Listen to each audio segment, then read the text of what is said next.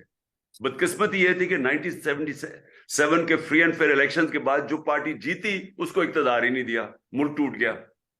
تو دیکھیں پاکستان کی فیوچر ڈیموکریسی میں ہے اور ڈیموکریسی کی بیسس ہوتی ہے فری اینڈ فیئر الیکشن، اور ہم یہ امید لگا رہے ہیں کہ اس ملک کو اس کرائسس سے نکالنے کے لیے فری اینڈ فیئر الیکشن ہوں. آپ کے اوپر ایک الزام یہ لگایا جاتا ہے کہ آپ کی کیونکہ اسٹریٹ پاور ہے اس کو یوز کر کے آپ نے ملک کو مزید ڈی اسٹیبلائز کر دیا ہے. اگر حالات خراب ہوتے ہیں مارشل لاء کی طرف جانے کو ہیں تو آپ ملک کے مفاد کا سوچتے ہوئے کیا قدم اٹھائیں گے؟ دیکھیں میں نے 26 سال پالیٹکس کی ہے. میں نے ہمیشہ اپنے قانون اور آئین کے بیچ میں رہ کے اگر مظاہرے بھی کیے ہیں تو جو میرا آئین مجھے اجازت دیتا ہے فریڈم آف سپیچ اور فریڈم آف موومنٹ اس کے بیچ میں بیٹھ کے ہم نے سب کچھ کیا ہے. ابھی جو ہمارے ساتھ ہوا ہے ہمیں اٹیک کیا گیا ہے, پولیس نے پرووک کیا ہمیں. مجھے یہ بتائیں کہ جو پارٹی الیکشن چاہ رہی ہے وہ انتشار تو نہیں چاہے گی. یعنی انتشار تو وہ لوگ چاہیں گے جو کہہ رہے ہیں سیکیورٹی ریزنز کی وجہ سے الیکشن ڈیلے ہوں. تو ہم کیوں فری اینڈ فیئر الیکشن اگر چاہتے ہیں تو ہم کیوں چاہیں گے کہ پاکستان میں وائلنس ہو؟ ہمیں پرووک کیا گیا. بار بار ہم نے اپنے لوگوں کو کہا کہ آپ نے کسی وائلنس میں نہیں انڈلج کرنا. میرے گھر کے اوپر اٹیک کیا گیا, غیر آئینی کیا گیا, مجھے ایبڈکٹ کرنے کی کوشش کی گئی. 3100 ہمارے ورکرز کو ابھی جیلوں میں ڈالا ہوا ہے انہوں نے. ایبڈکشنز ہیں, کسٹوڈیل ٹارچر ہے, میڈیا کے اوپر بین کیا ہوا ہے مجھے. آپ سوچیں کس جمہوریت کے اندر ٹوٹل میڈیا بلیک آؤٹ ہے میرے سے. اور جو ہمارے پاس جو سوشل میڈیا جس کی وجہ سے ہم آتے تھے ان کے اوپر کریک ڈاؤن کیا ہوا ہے. یہ کبھی کسی جمہوریت میں سنا ہے؟ اس کے باوجود ہم اپنے لوگوں کو کہہ رہے ہیں کہ آپ نے کسی قسم کا انتشار نہیں کرنا کیونکہ ہم الیکشن چاہتے ہیں. بہت شکریہ آپ کے شکریہ. وقت کا. Thank you.